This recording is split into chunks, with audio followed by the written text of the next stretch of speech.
Layanan kesehatan murah. Ini di 60 menit special report saudara. Rasanya bahwa Fenomena warga negara Indonesia yang memilih berobat ke luar negeri kini menuai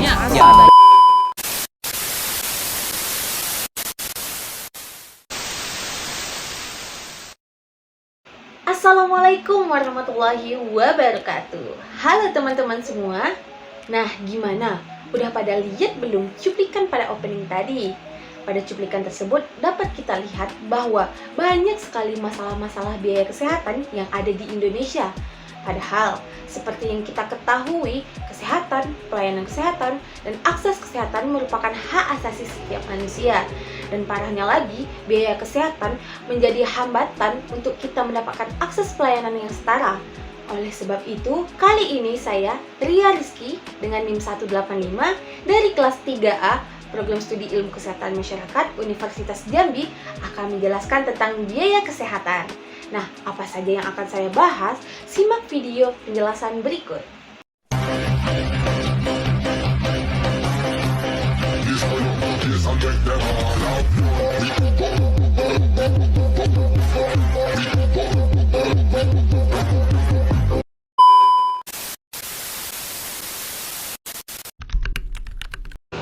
Nah, teman-teman, tahu nggak ini siapa? Ini adalah Bapak Azrul Azwar. Nah, beliau menyampaikan bahwa biaya kesehatan ialah besarnya dana yang harus disediakan untuk menyelenggarakan atau memanfaatkan berbagai upaya kesehatan yang diperlukan oleh perorangan, keluarga, kelompok, hingga masyarakat.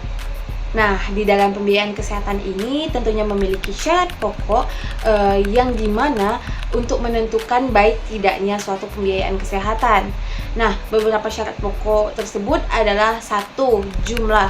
Jumlah ini merupakan syarat utama dari pembiayaan kesehatan, di mana haruslah tersedia dalam jumlah yang cukup. Yang dimaksud dengan cukup adalah dapat membiayai penyelenggaraan semua upaya kesehatan yang dibutuhkan oleh masyarakat, serta tidak menyulitkan masyarakat yang ingin memanfaatkannya. Kemudian yang kedua adalah penyebaran. Nah, penyebaran di sini adalah penyebaran dana yang harus sesuai dengan kebutuhan. Jika dana tidak dialokasikan dengan baik, maka akan menyulitkan penyelenggaraan setiap upaya kesehatan. Dan yang ketiga itu adalah pemanfaatan. Nah, apabila jumlah dan penyebaran dana sudah baik, namun pemanfaatan belum mendapatkan pengaturan yang optimal, maka ini juga akan menjadi permasalahan yang besar dan tidak mencapai efisiensi pembiayaan kesehatan, serta dapat menimbulkan masalah berkelanjutan yang akan menyulitkan masyarakat yang membutuhkan pelayanan kesehatan. Masih ingatkah teman-teman tentang video cuplikan pada opening tadi? Nah, pada cuplikan tersebut kita dapat melihat dengan jelas bahwa banyak sekali masalah-masalah di bidang pembiayaan kesehatan yang ada di Indonesia. Oleh sebab itu, mari kita bahas lebih lanjut. Nah, yang pertama, masalah yang terjadi di pembiayaan kesehatan itu adalah kurangnya dana yang tersedia. Mengapa sih bisa kurang? Hal ini terjadi karena masih kurangnya kesadaran pengambilan keputusan akan pentingnya arti kesehatan. Kebanyakan dari pengambilan keputusan itu berpikir bahwa pelayanan kesehatan tidak bersifat produktif, melainkan konsumtif. Oleh sebab itu kurang diprioritaskan. Contohnya saja di Indonesia, jumlah dana di bidang kesehatan yang disediakan hanya 2 hingga 3% dari total anggaran belanja negara setahun atau APBN. Nah, kemudian yang kedua adalah penyebaran dana yang tidak sesuai. Penyebaran dana di sini hanya difokuskan kepada daerah perkotaan, sedangkan di daerah pedesaan itu kurang diperhatikan. Padahal di penduduk negara berkembang, khususnya Indonesia, itu masih banyak sekali masyarakat yang tinggal di daerah pedesaan. Namun itu kurang diperhatikan. Kemudian yang ketiga adalah pemanfaatan dana yang tidak tepat. Nah, di sini banyak sekali negara yang biaya pelayanan dokternya tuh lebih tinggi daripada biaya pelayanan kesehatan masyarakat. Padahal banyak orang yang mengetahui bahwa biaya pelayanan dokter itu dipandang kurang efektif daripada pelayanan kesehatan masyarakat. Kemudian yang keempat adalah pengelolaan dana yang belum sempurna. Nah, mengapa demikian?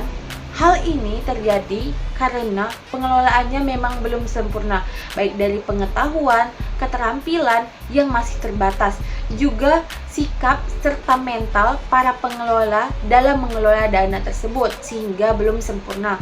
Kemudian yang kelima adalah biaya kesehatan yang semakin meningkat. Nah, ada beberapa faktor yang menyebabkan biaya kesehatan yang meningkat ini. Yang pertama itu adalah tingkat inflasi. Nah, tingkat inflasi ini terjadi apabila terjadi kenaikan harga di masyarakat. Nah, kemudian secara otomatis biaya investasi juga biaya operasional pelayanan kesehatan masyarakat juga meningkat. Kemudian yang kedua adalah tingkat permintaan. Nah, seperti yang kita ketahui sekarang jumlah kuantitas dan kualitas penduduk semakin bertambah, maka permintaan mereka terhadap pelayanan kesehatan yang baik juga semakin meningkat. Hal ini juga yang mempengaruhi pembiayaan kesehatan semakin bertambah. Kemudian yang ketiga itu adalah kemajuan ilmu teknologi. Nah, kita mengetahui bahwa semakin maju teknologi maka kebutuhan kesehatan juga semakin meningkat. Kemudian ada perubahan pola penyakit, ada perubahan pola pelayanan kesehatan, ada perubahan pola hubungan antara dokter dan pasien, kemudian ada lemahnya mekanisme pengendalian biaya, serta penyalahgunaan asuransi kesehatan.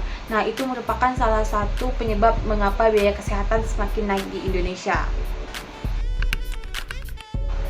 Nah, kita sudah mengetahui bahwa banyak sekali masalah-masalah pembiayaan kesehatan yang ada di Indonesia.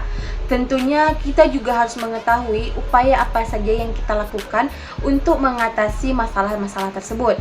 Di sini ada 3 upaya yang dapat kita lakukan. Yang pertama adalah upaya meningkatkan jumlah dana yang dilakukan dengan 2 cara.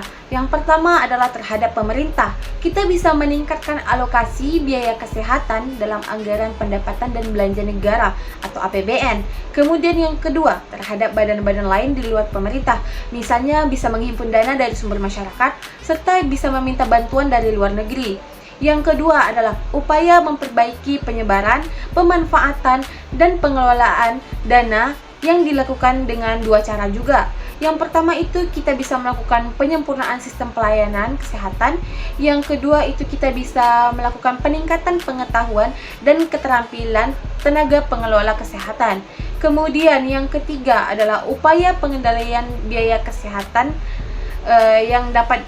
yang berlebihan yang dapat dilakukan dengan berbagai cara. Yang pertama itu adalah memperlakukan peraturan sertifikasi kebutuhan, di mana jika terjadi penambahan sarana atau fasilitas kesehatan dapat dibenarkan jika ada bukti nyata sesuai dengan kebutuhan masyarakat, sehingga dapat mencegah terjadinya pemberian sarana kesehatan yang berlebihan.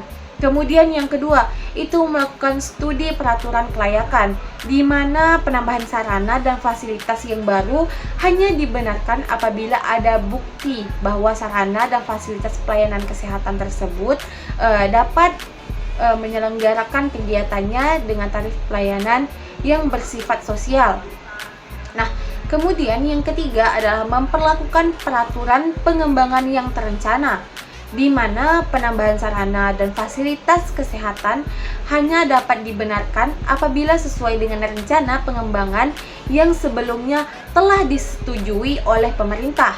Yang keempat, itu menetapkan standar baku pelayanan, di mana pelayanan kesehatan hanya dibenarkan untuk diselenggarakan jika tidak menyimpang dari standar baku yang telah ditetapkan oleh pemerintah. Kemudian yang kelima adalah menyelenggarakan program menjaga mutu.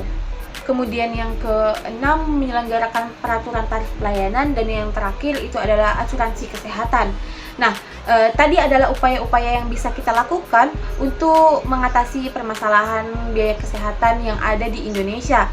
Mungkin hanya itu yang dapat saya sampaikan. Terlebih dan kurang saya mohon maaf. Saya pamit undur diri. Saya akhiri dengan wassalamualaikum warahmatullahi wabarakatuh.